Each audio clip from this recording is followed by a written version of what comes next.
Ser hermanos destroza el borde divisorio entre lo étnico, político y cultural, pues en Cristo estamos unidos en un vínculo perfecto que nos hace hermanos y transforma la vida de aquel que lo experimenta. Te invitamos para que junto a nosotros conozcas la verdad del único que cambia vidas. Esto es Entre Hermanos. Amigos, bienvenidos a su podcast Entre Hermanos. Esta tarde tenemos invitado especial, el profe. Tenemos a Willer Montesinos, pero vamos a comenzar orando antes de que pues él se presente también y podemos comenzar a escuchar su historia. Así que, ¿qué les parece si oramos esta tarde? Señor, te agradecemos por este tiempo que nos das de poder compartir y conocer testimonios de vidas que tú has transformado, Señor. Padre, usa al hermano Willer para poder hablarnos a nuestro corazón esta tarde o en el tiempo que las personas estén escuchando este podcast. Señor, gracias, Señor, por traer personas aquí a poder compartir su testimonio con todos aquellos que estamos listos para poder aprender de aquellos que van pasos adelante de nosotros en el ministerio. Ayúdanos a crecer espiritualmente en el nombre de Jesús. Amén y amén. Amén. Profe, bienvenido. Muchas gracias. Preséntese, por favor, con las personas que nos escuchan. Bueno, mi nombre es Willer Montesinos.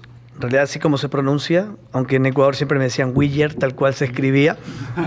Pero teníamos mucho problema con eso cuando ya nació nuestro hijo, que también se llama así. Bueno, soy de Ecuador, casado con Leticia. Ella es de Argentina. Tuvimos la oportunidad de conocernos en el seminario bíblico Hebrón, allá en Santa Cruz de la Sierra, Bolivia. Ella venía del sur de la Patagonia, Argentina, y yo venía más al norte de Ecuador, y allí nos conocimos. Luego nos casamos y tenemos ahora dos hijos, ¿no? Willer Alejandro, que él va a cumplir 15 años, y mi hija Zoe, que cumplió los 11 años. Sí.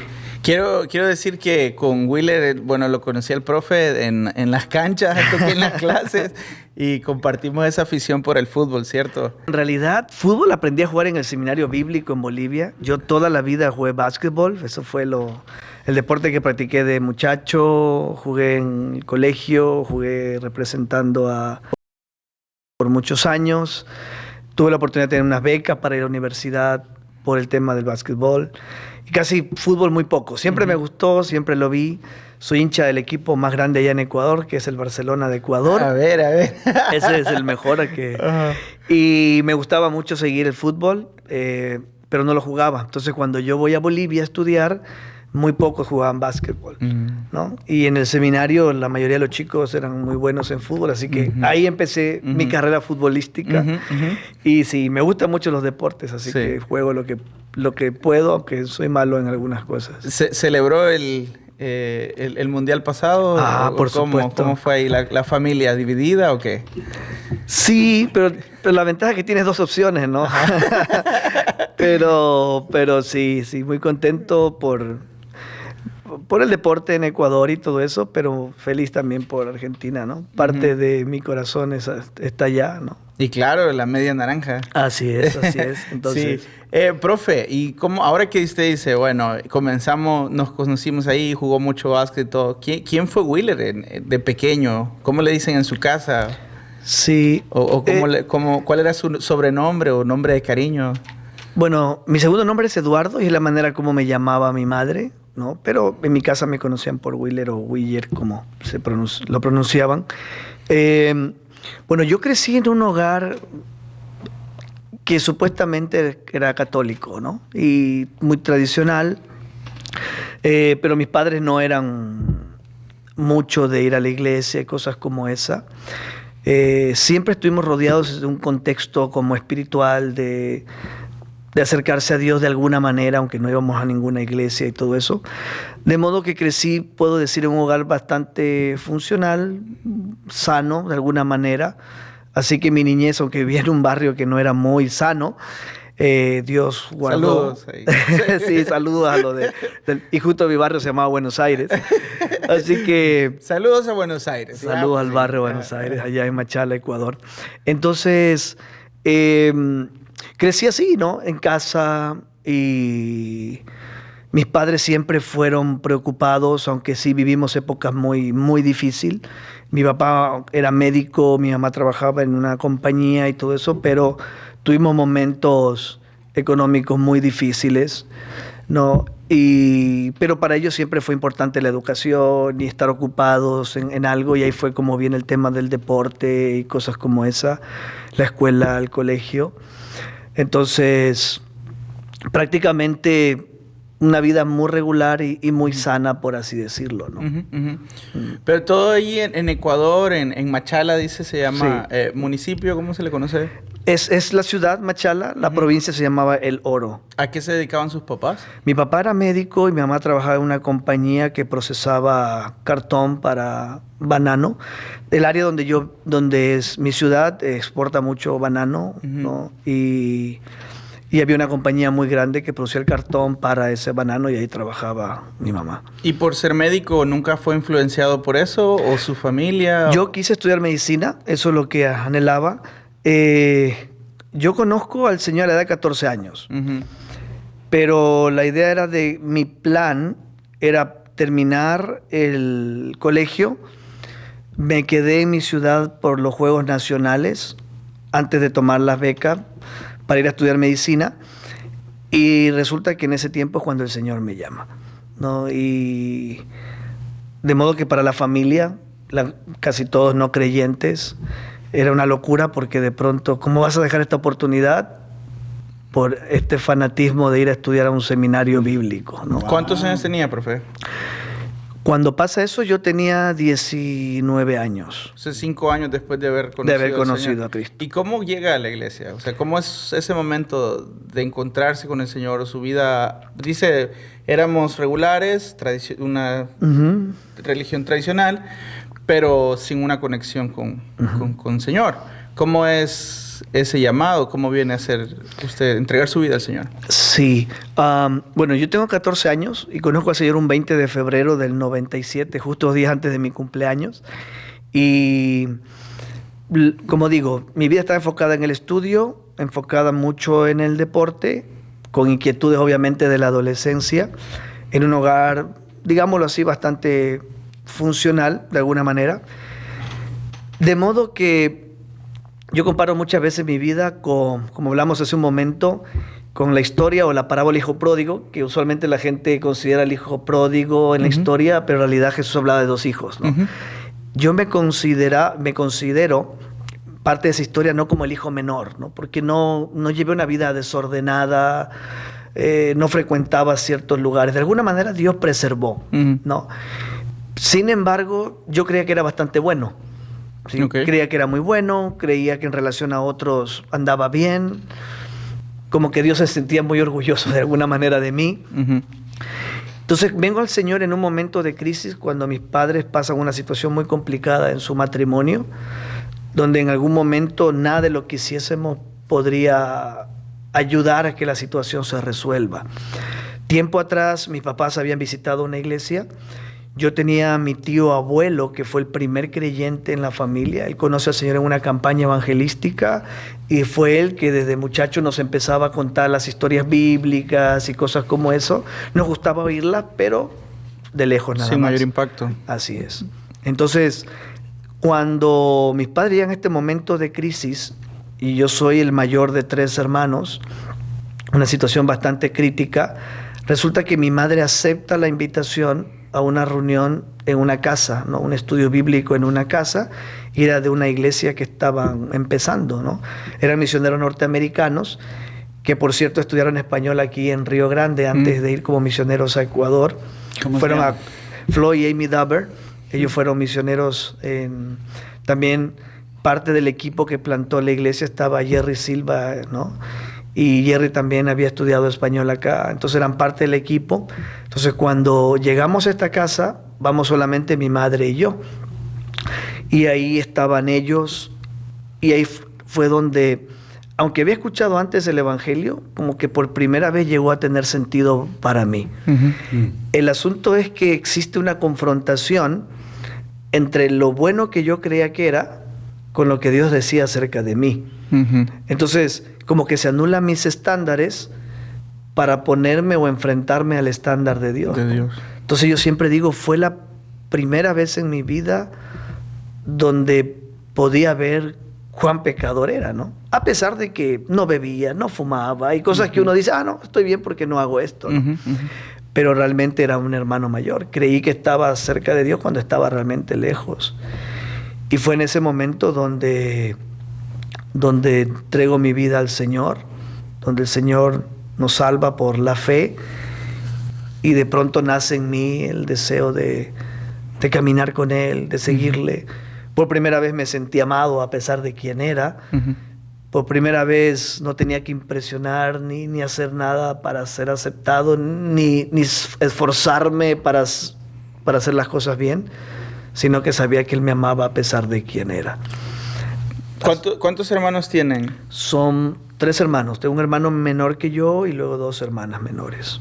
¿Y ellos eran 6 en la familia entonces? Éramos 6. 4 y Mis 2, padres 6. y mis hermanos. Y los 6, bueno, me dice, solo fue usted y su mamá a la iglesia en ese momento. En esa ocasión, mi madre y yo conocimos al Señor. Nos entregamos al Señor ese día.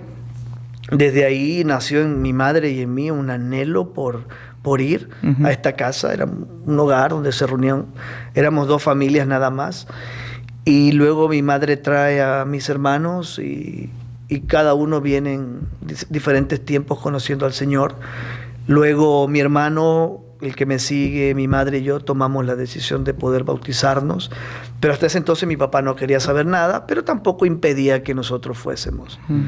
Para mí era muy notorio ver lo que Dios estaba haciendo en el corazón de mi madre, cómo actuaba y cómo respondía a pesar de la actitud de mi padre.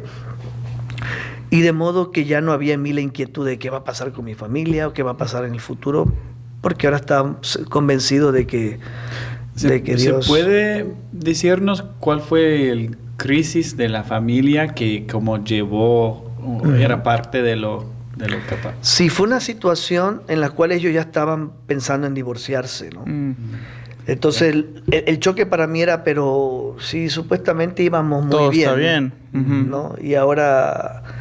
Y entendía que el problema, aunque tenía 14 años, entendía que el problema no venía de afuera, venía de lo que había dentro del corazón de ellos, ¿no? Wow. Y igual, obviamente, era una sensación igual en mí. O sea, ¿qué puedo hacer si igual yo estoy en lo mismo, ¿no? Y no pensó en esta situación decir como, todos estamos bien, ¿por qué nos pasa esto mal? ¿Será que pasaron estos pensamientos o algo así? Sí, porque... O sea, como... Todos somos buenos. Y yo creo que inevitablemente uno siempre va tratando de alinear tu camino mirando a otros. Comparándote. Entonces vos dices, sí, mira, estos están súper mal, tienen familia cerca, que a veces dices, uy, estos están haciendo las cosas mal, yo no voy por las mismas sendas, creo que estoy bien. Estoy bien, sí. Pero cuando entiendes el evangelio, te das cuenta de que no es solo conducta, ¿no? Tiene que ver con destino, tiene que ver con propósito, tiene que ver con quién carga con las cosas cotidianas de la vida. Y creo que todo eso se desmoronó cuando la estabilidad de mi casa se viene abajo, ¿no? Y las personas que admiro, que trabajaban, que se esforzaban y todo eso, de pronto estaban en una crisis que ya no podían resolver. Y sabía que no iba a cambiarlo más dinero, no iban a cambiar otro trabajo.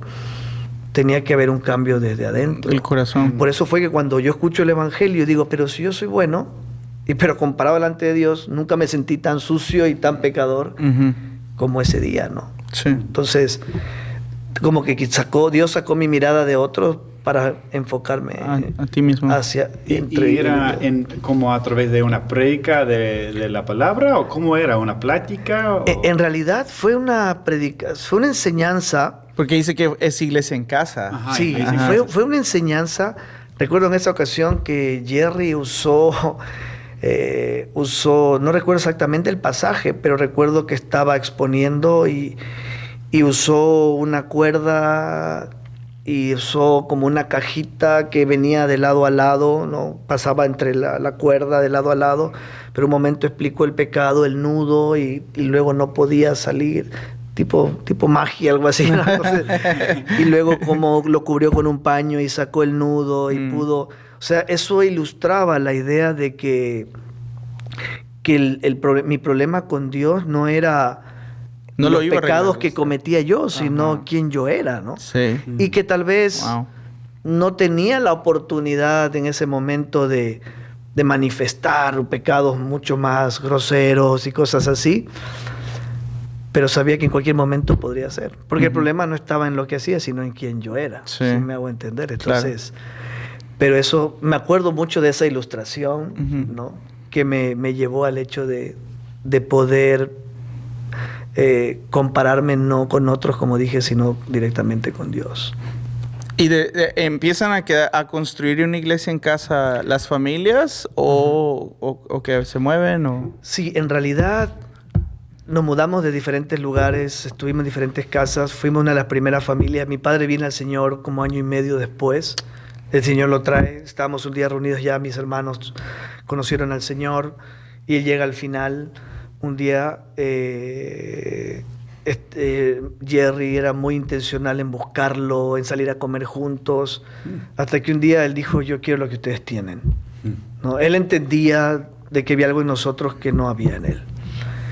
Y es cuando él llega un día que estábamos reunidos en la iglesia, llega al servicio y después del servicio entrega su vida al Señor. Ujú. Y de ahí empezamos a caminar juntos como familia en Cristo. El llamado a su vida, que dice que fue a los 19 años, o sea, 5 años de iglesia, ¿hay otros ministerios que desarrolla o se queda ahí y empiezan a crecer los grupos? ¿O cómo funcionó esa parte? En realidad después conozco al Señor, en realidad nace en mí un deseo de conocerle, de buscarle. Luego, obviamente, siendo adolescente y todo eso, me empiezo a entusiasmar mucho con el deporte y con otras cosas. Y al final llega un momento en que mi corazón se enfría. Estoy en la iglesia, pero a la vez lejos del Señor, ¿no? Entonces, pensando en otras cosas. Pero recuerdo clarito que estaba en un campamento y no andaba bien con el Señor. Pero siempre fue mi intención de que mis amigos conozcan. Hasta que un día recuerdo, antes de ese campamento salimos a la universidad porque me quedo en el primer año, tomé ahí en la universidad local, estudio agronomía porque eran los Juegos Nacionales y no quería perderme los Juegos Nacionales, me quedo estudiando un año ahí. Y un día saliendo de la universidad, hablando con uno de, en ese tiempo, mis mejores amigos, que jugábamos juntos, y hablando de todo, llegamos a discutir por el tema del deporte, y llegó un momento en que él me dice... Yo trato de llevar la conversación hacia Cristo, no sé por qué. Y él me dice, mira, para ser cristiano debo ser como tú, prefiero quedarme como estoy.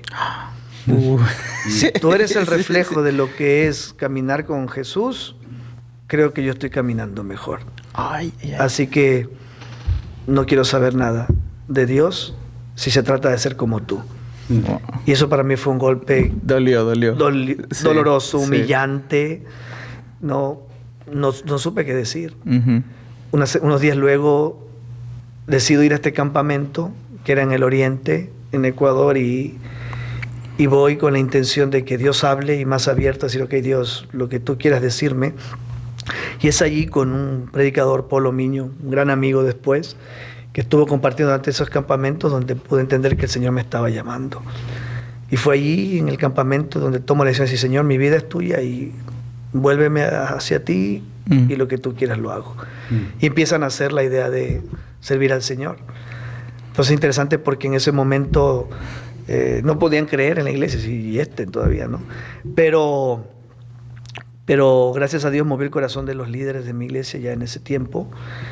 Y deciden apoyarme para ir a prepararme. Fue interesante porque se contemplaba la opción de Río Grande, obviamente los misioneros. Por Jerry Silva y todos los demás que... Exactamente. Ajá. Eso fue más o menos en el 2000, pero no sé qué pasaba en Río Grande en ese momento, como que no era el momento propicio. Creo que Río Grande estaba en una transición y viene la opción de Bolivia. Sin presidente. Sin presidente creo. o algo así. Y hay la opción de Bolivia.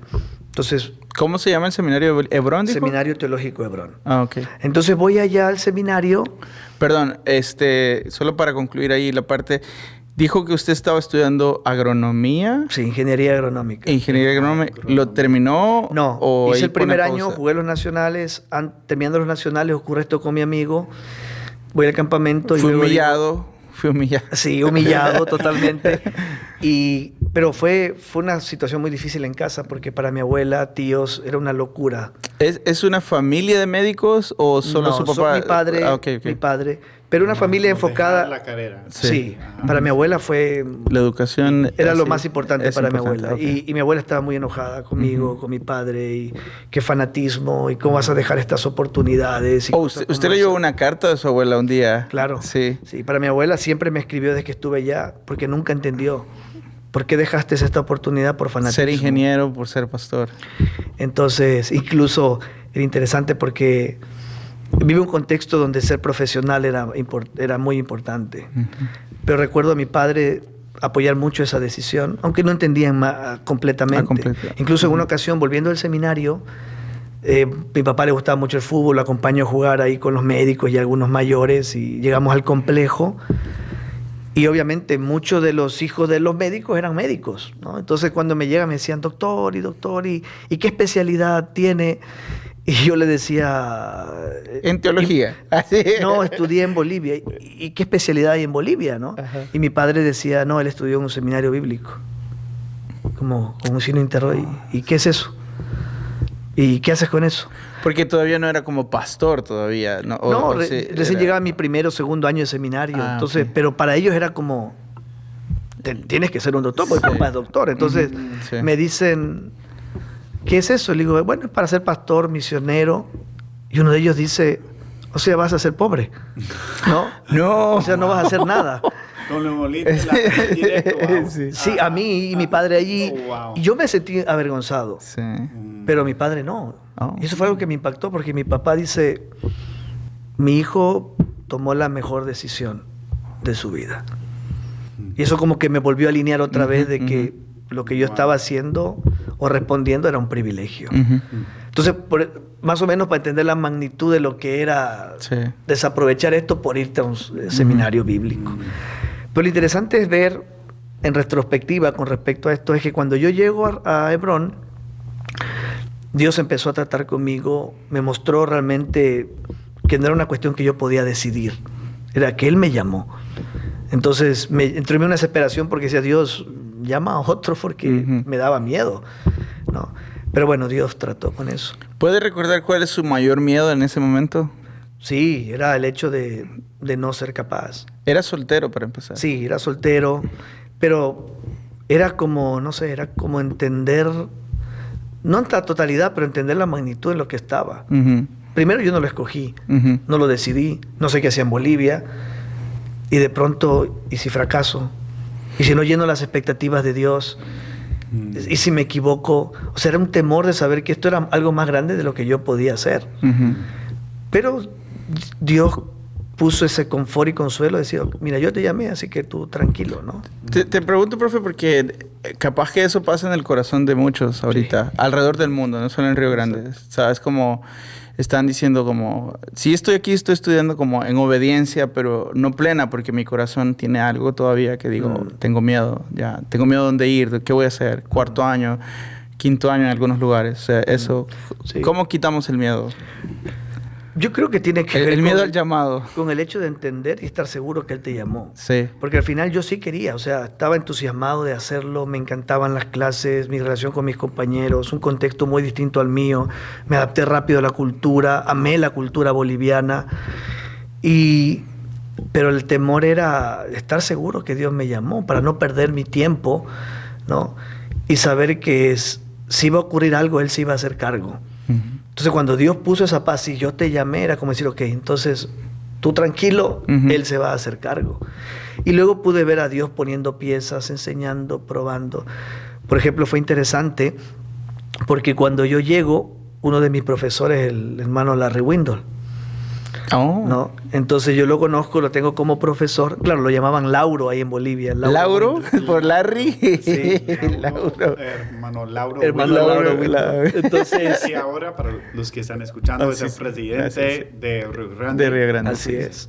Y es interesante porque lo tuve como un trimestre más o menos dando la materia de 1 Corintios y luego él ya las últimas clases ya no se va. Yo supe en ese momento que se iba porque había otro ministerio que lo necesitaba o lo habían invitado a otro Y ministerio. eras al nivel solo profesor en Bolivia. ¿sí? Claro, él O estaba, enseñando creo, clases. encargado o algo así de la misión, pero daba algunas clases. Ah, ok. Entonces ahí lo conozco. Y ya, pero ahí pasé 5 años en Hebrón, conocí a Leticia, vino para estudiar, quería ser misionera. Luego yo entendía que el Señor me llamaba hacia las misiones. Nos casamos y Dios nos puso en nuestro corazón volver a Ecuador. Y estuvimos sirviendo allí por 13 años. Siendo pastor, ¿cierto? Pastor, empezamos como pastor de jóvenes, luego empezamos en la movilización misionera. Nuestra ¿Cómo se llamaba la iglesia donde Unión pastorearon? Misionera Evangélica, que era la iglesia donde yo nací, ¿no? Ujú. Y ahora hay mucho más para escuchar en eso de Ecuador y también de la conexión con Río Grande, o cómo pasó eso, porque vinieron unos de tus discípulos primero. Así es. Entonces, Pero espera, ya hemos llegado a la mitad, Ajá. entonces una pausa breve y ok. ya regresamos. Gracias por estar con nosotros. Para conocer más de nuestro seminario, puedes seguirnos en nuestras redes sociales como @Seminario Bíblico Río Grande y en nuestro sitio web como riogrande.edu.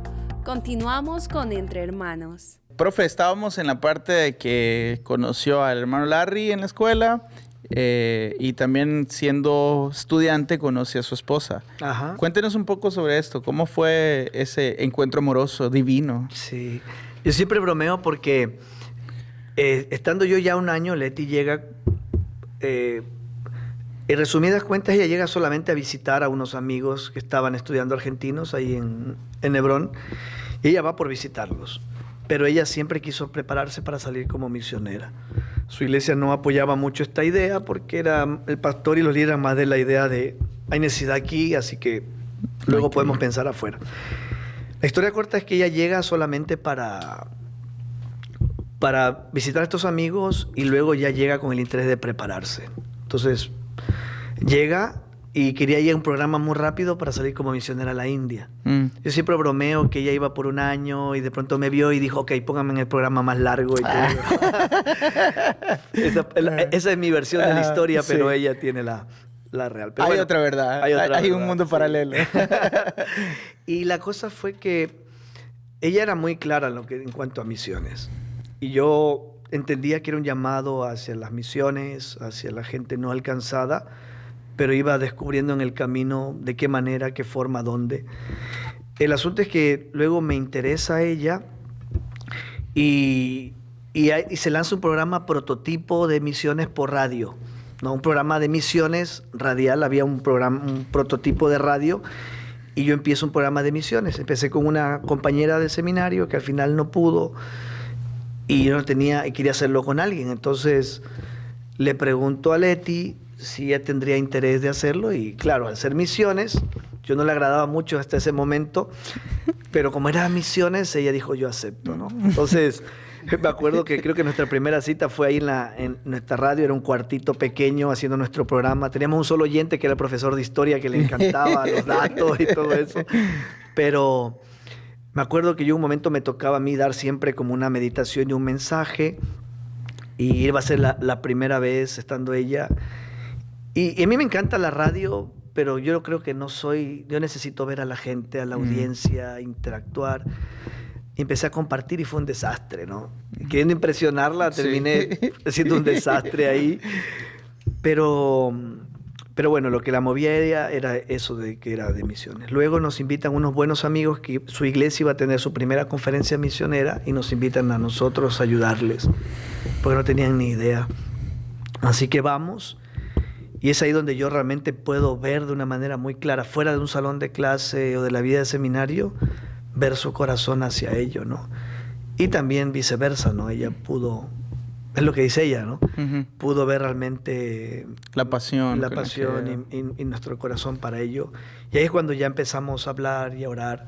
Pero la condición de ella era, yo no quiero casarme con un pastor, yo quiero salir al campo. Entonces, cuando nosotros nos casamos, después que graduamos, al siguiente día nos casamos, unos días después estuvimos en Argentina, fuimos para Bolivia, para Argentina a conocer a su familia, luego volvimos a Ecuador y estuvimos sirviendo ahí.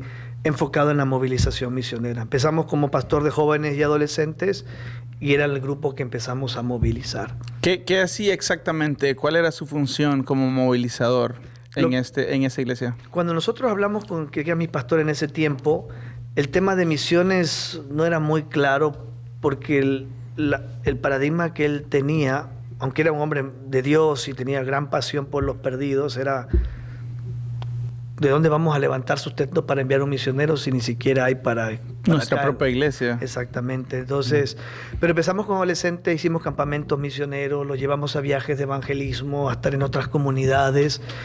Y como a los padres les interesaba o tenían que llevarlo, eso también llevó a los padres a tener interés en eso. Uh-huh. Luego la iglesia empieza a plantar iglesias. Entonces fuimos parte del equipo del comité de misiones y nuestra iglesia planta una iglesia ahí a otra ciudad, unos 40 minutos. Y luego, después de un par de años, decidimos, el Señor nos movió para salir a plantar una iglesia, de donde, para los que lo conocen, es David Illescas, ¿no? Uh-huh. Entonces, y es la iglesia donde el Señor nos permitió estar por 4 años plantando esa iglesia. Durante ese tiempo ya los chicos que habían conocido al Señor, estaba por ejemplo Bolívar, que ya llega a su juventud y decide servir al Señor y viene al seminario. Entonces, como iglesia teníamos el plan de enviar a estudiantes a prepararse a los seminarios para que vengan a reforzar las líneas que regresen teníamos. Exacto. Y luego también la línea de pastores, por así decirlo, luego ir a capacitarse. Teníamos el proyecto de sacar mi maestría, ¿no? Después de un tiempo, cuando los chicos regresen y todo eso. Digo esto porque tiene que ver con nuestra conexión con Río Grande. Uh-huh. De pronto, cuando ya este grupo de chicos viene, bueno, fue primero Bolívar, nos invita a una de las iglesias acá en el norte, en Minnesota, para unas conferencias misioneras, y nosotros vinimos a visitar la iglesia donde estaba Floyd. Fue nuestra primera vez visitando esta iglesia. Siempre ellos enviaron equipos a Ecuador para colaborar allá. Y cuando estamos allá me dice Floyd, ¿por qué no vamos a visitar a Bolívar? Ya que estamos acá, vamos a Texas. A Río Grande. Entonces tomamos un vuelo a San Antonio y nos vinimos. Llegamos a visitar a Bolívar, compartimos con él, conocimos dónde estaba, muchos de sus profesores. Y él me dice, ¿quieres conocer al presidente? Y yo le digo, claro, me encantaría. Y claro. Y no sabía. Estoy percibiendo que no sabía. Cuando yo voy a la oficina y entro y lo veo al hermano Larry, sí. Y le digo, ¿usted es el presidente? Y como eso de, no. ¿Qué haces tú aquí? Y así, ¿no? Entonces, le digo, hermano Lauro, dices, bueno, sí, me decía él, me llamaban ya no Lauro soy Laura allá. Aquí, ya no soy Laura aquí. Aquí me llaman Larry. Dice, bueno. Y ahí tuvimos la oportunidad de conversar, le conté mi deseo de poder estudiar la maestría. Había hecho algunas aplicaciones, pero por la acreditación no podía hacerlo. Yo quería hacerlo presencial, la maestría 1 año, 2 años, y luego volver a la iglesia y continuar. Y él me presenta esa opción de Río Grande de convalidar un porcentaje de mis materias para sacar el bachelor y luego continuar. Entonces, cuando volvemos a Ecuador, hablamos con mi esposo, lo presentamos en la iglesia y los hermanos dicen sí. Entonces, nuestro plan es ir 1 año, tomar aunque sea materias de verano también, porque había materias en el verano, y en 1 año volver a la iglesia. Y así es como... ¿Qué año corre en esta historia? Eso fue más o menos 2016, 2017. Y fue el 2018 donde ya el Señor nos permite llegar a Río Grande, ¿no? Es interesante porque cuando fuimos a Bolivia, el primer objetivo era Río Grande, ¿sí? Pero Dios tenía otro plan. Y 2018 terminamos igual en Río Grande, ¿no? Un par de años después. Un año después. ¿Cómo fue ese movimiento? O sea, porque era pastor allá, ¿tenía un cargo específico o estaba auxiliar o asistente? Después de estar en la plantación por 4 años, la iglesia nos invita a ser el pastor principal de la iglesia en Machala, ¿no? Y hasta ese momento nuestra iglesia tenía 4 iglesias hijas. Entonces el pastor principal, entonces nos movemos a Machala, y ahí estuvimos por varios años como pastor principal. Luego vino un pastor, ¿no? Viene mi cuñado, que es boliviano, estuvieron en Cuenca, y luego él viene como copastor para hacer la transición mientras nosotros venimos a estudiar. Qué bueno. El tema es que ya estando acá y para graduar, es cuando Dios cambia los planes totalmente, ¿no? ¿Por qué, profe? ¿Y qué ¿Por qué, cambió? profe? Sí. Sí, tienes que contarnos esa parte de la historia. Creo que lo entiendo un poco más ahora porque explicaste que como el deseo para misiones y que ya estaban movilizando y eso es obvio que porque ya están llegando los jóvenes aquí para estudiar, preparar y todo. Entonces ya estaban en movilización y ahora están en movilización global. Sí. Pero ¿cómo fue, ahora el cambio de plan? Ahora fueron movilizados. Sí, cómo no. Sí, fue interesante porque al final la iglesia, al seguir plantando, teníamos las necesidades más obreros. Entonces, enviamos 3 chicos prácticamente, vinieron a Río Grande, graduaron. Bueno, el Señor los tiene en diferentes lugares sirviendo, gracias a Dios. Y otro fue a Bolivia. Entonces, la iglesia tenía 4 personas estudiando y luego nosotros que nos sumamos a. Entonces, el plan nuestro era venir un año y volver. Pero antes de graduar, hablo con Eduardo Calleja y hay la invitación por parte de la escuela para quedarnos. Y la verdad, nuestra respuesta inmediata fue no, porque teníamos el compromiso de volver. Entonces, en un momento hablando con Lalo, le digo, mira, me encantaría, pero creo que este momento Dios quiere que volvamos. En todo caso, tal vez la opción sería después de volver y un tiempo estar allá, regresar. Digo, pero va a depender de Dios. Entonces, aunque nuestra respuesta fue no por ahora, resulta que eso fue en el 2020, cuando yo ya gradúo y viene lo del COVID. Entonces, por lo del COVID, yo no puedo regresar a Ecuador. Usted es un graduado de Yo soy Río Grande generación COVID. en pandemia, ¿sí? Generación COVID, no tuvimos cena Con de mascarilla. graduación, todos separados, sin mascarilla. Cada comiendo en su casa en Zoom. Sí, fue... Siempre decía el hermano David Loyola, decía, ustedes son una generación inolvidable. Y sí, fuimos la generación COVID. Sí. Entonces, pero en ese tiempo, entonces no pude volver. Entonces Lalo me dice, ¿por qué no haces el OPT mientras se abre? Vuelves o Dios decide qué. Pero en el 2019 yo voy para Filipinas. Jerry me invita a Filipinas. Voy con la idea de que nosotros, parte del plan de la iglesia era un día enviar a nuestro primer misionero sostenido por la iglesia. Y nosotros queríamos ser esos misioneros. Entonces, cuando voy a Filipinas por un mes, Leti vuelve a Ecuador porque los niños eran pequeños para el viaje. Y yo me quedé encantado, ¿no? Cuando llego a Filipinas, una de las cosas que ocurrió era, ¿por qué no habemos más latinos en el campo? ¿No? Y como que se rompió esa barrera de muy lejos, imposible llegar. Pero no, se puede, si Dios es la voluntad de Dios. Pero la cosa fue que de pronto, ya el día para venirme, Jerry todo el tiempo hablando de venir a Filipinas, que es barato, que se puede y cosas así. Él ese día, esa noche, fuimos a comer juntos y me dice, yo no creo que Dios te quiera acá. Entonces le dijo a Jerry, pero ¿para qué me hiciste venir entonces? Casi no escuchamos eso. O sea, casi... Entonces, y bueno, la inquietud de él fue, dice, porque si ustedes vienen van a estar acá, pero Dios creo que quiere más en la movilización y que puedas ayudar a otros a que puedan venir. Y ahí en esas conversaciones empieza a ver ya en conversación lo que era el proyecto de Global, ¿no? De movilizar a la iglesia latina para enviar a sus propios misioneros. Y realmente eso fue lo que me cautivó, ¿no? Entonces, y ahí empezamos a ir desarrollando junto con el Aya, ¿no? El presidente también tenía esto en su corazón. Y empezamos a trabajar en eso. O sea, me encantó.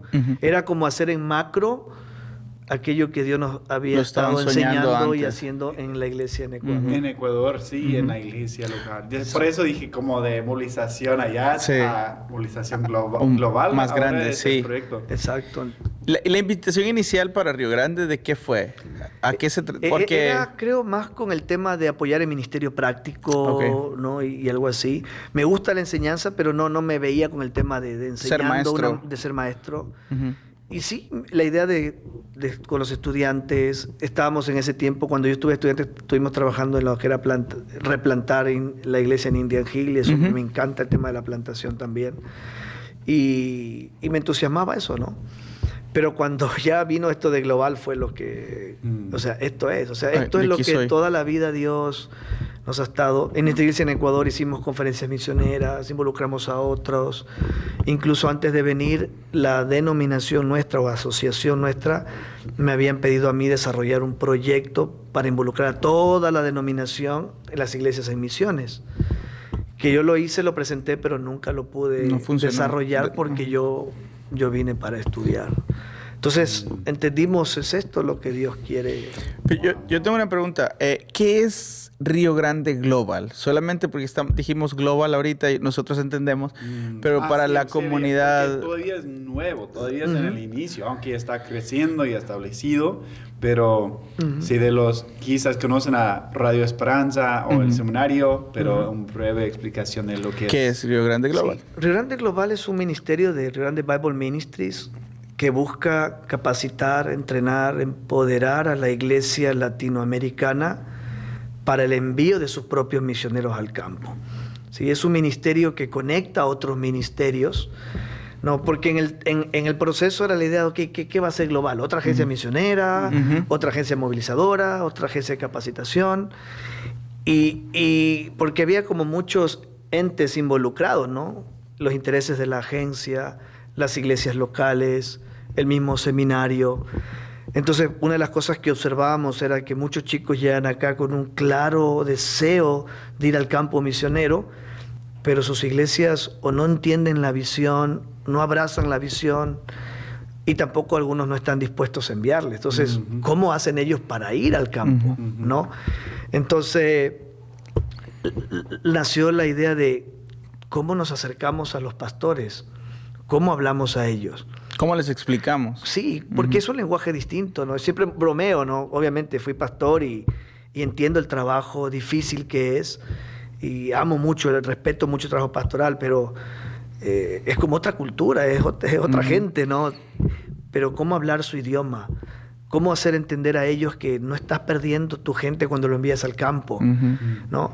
Porque es cierto, es fácil, por ejemplo, para alguien decir, ven, recluto a este misionero que está listo, preparado y capacitado, pero fue el pastor el que invirtió su vida en ese joven al buscarlo, discipularlo, caminar con él, si cayó en pecado, restaurarlo. O sea, inviertes tu vida en la gente. No, dámelo, yo lo que necesito acá para mi ministerio. Cuando vos lo estás formando para tu liderazgo en la iglesia. Entonces, si de por sí ya es difícil, algo que aprendí durante este tiempo es, si de por sí es difícil formarlo para la iglesia latina dar dinero, es mucho más difícil dar a tu mejor gente, ¿no?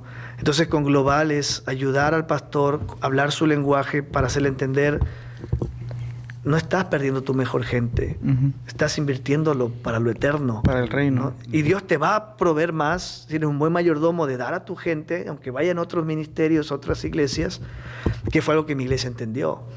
Cuando yo comuniqué a la iglesia el deseo de quedarnos, no les gustó mucho. Los líderes no estaban muy de acuerdo. O sea, hay proyectos en mente, pero nosotros era decirles, pero no es idea nuestra, es el deseo de Dios. Obviamente habían de hermanos, hermano, usted se quiere quedar por el sueño americano y nos olvida a nosotros y cosas así. Sí. Hasta que la iglesia entendió que no, era dar su gente para lo que Dios quería hacer. Y Dios se encargó de proveer otros líderes y levantar otros líderes y cosas como esa. Es bien interesante ese tema porque hasta en el fútbol, bueno, en el deporte se mira, ¿no? La preparación, quién te la da. Y eso se ve así también, o sea, como lo das, pero para un proyecto más grande, para la persona. Así es. Y en este caso sería para el reino de Dios. Algo que aprendí como cuando jugaba era...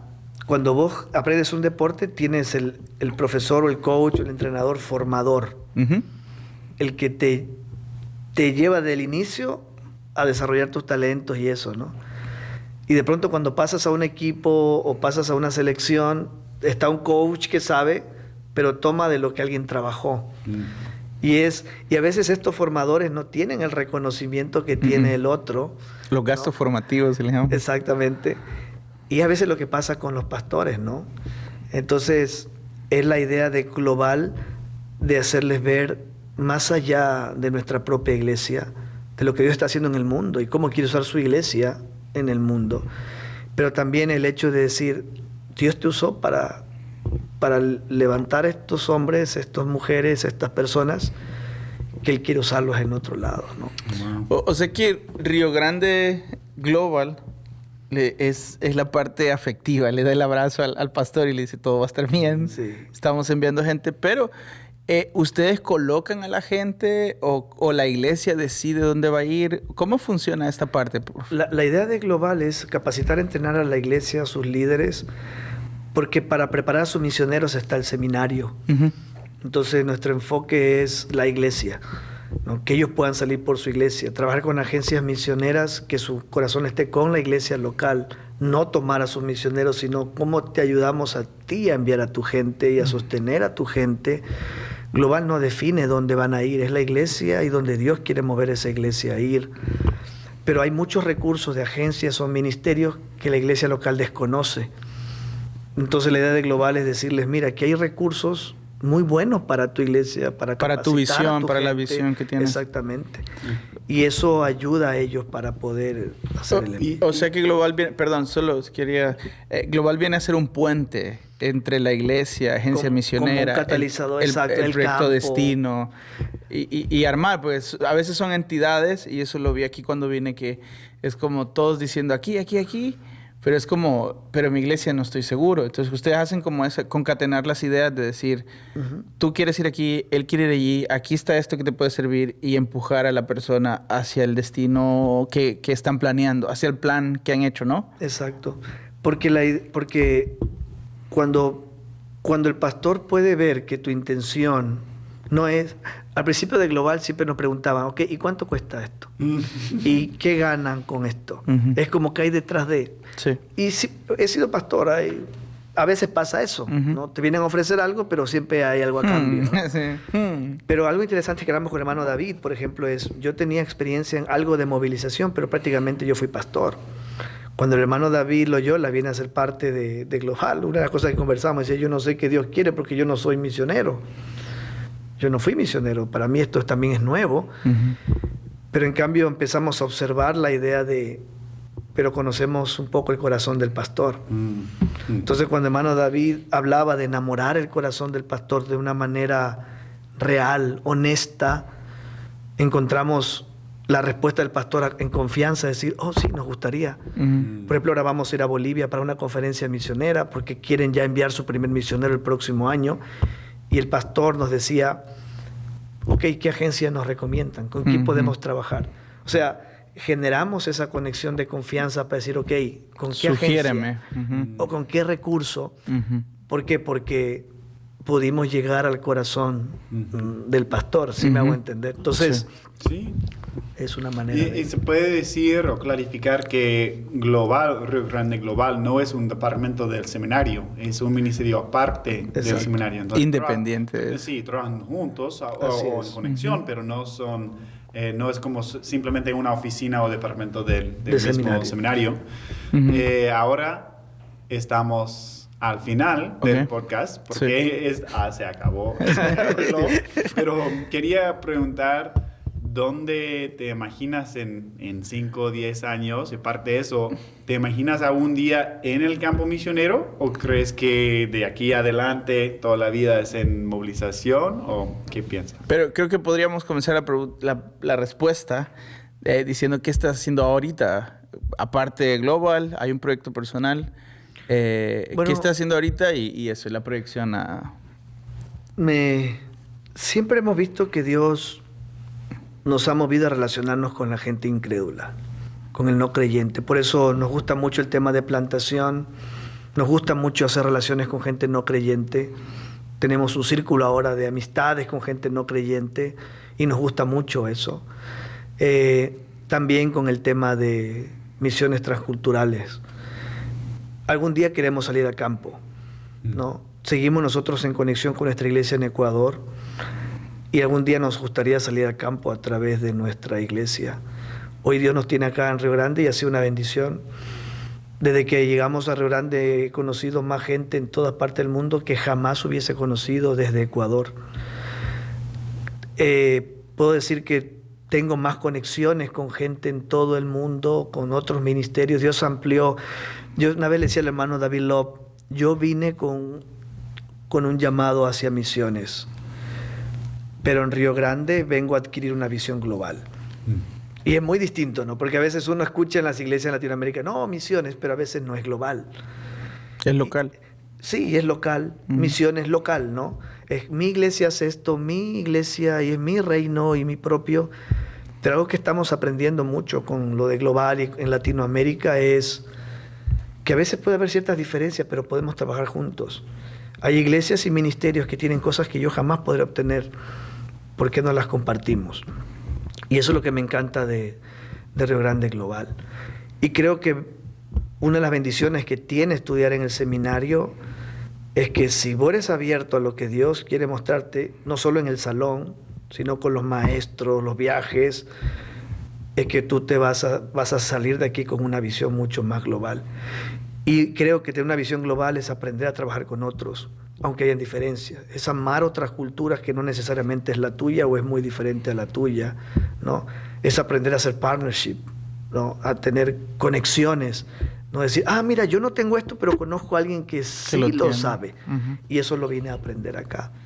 Y hay recursos que yo no hubiese conocido si no hubiese venido.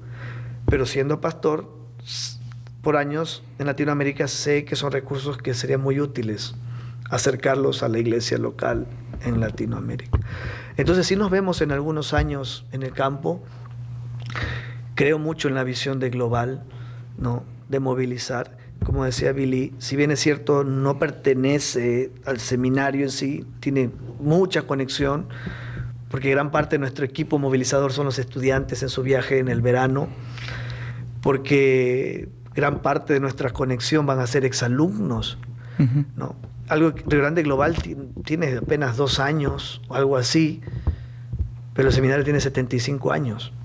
O sea, el seminario tiene exalumnos por todas partes del mundo. Literalmente. Y lo que Global busca hacer es, vamos a juntar todas esas piezas, porque muchos de esos exalumnos son pastores. Conocen el corazón de Río Grande. Y la idea es cómo ayudamos a tu gente a que vayan al campo donde Dios los está llamando. Así que sí, por ahora creemos que el Señor nos tiene acá. No sé por cuánto tiempo. Nos da mucho gozo poder hacer lo que hacemos. Nos encanta. El equipo de Global no es muy grande, chiquitito. Pero sé que el Señor va a ir proveyendo a otros también. Sí. Pero sí. No, gracias, profe, gracias por tu tiempo y por tu amistad también, por siempre estar abierto a poder escucharnos. Sabemos que siempre tu corazón está para pastorear y somos testigos de eso también aquí en Río Grande. Así que gracias por acompañarnos en este tiempo y gracias por darnos buenas noticias sobre Río Grande Global. Amén. Y a la comunidad de Entre Hermanos, gracias por escucharnos también. Les invitamos a que puedan darnos like, dejarnos su comentario y también si quieren sugerir temas o personas, también estamos abiertos a poder leerlos. Bendiciones.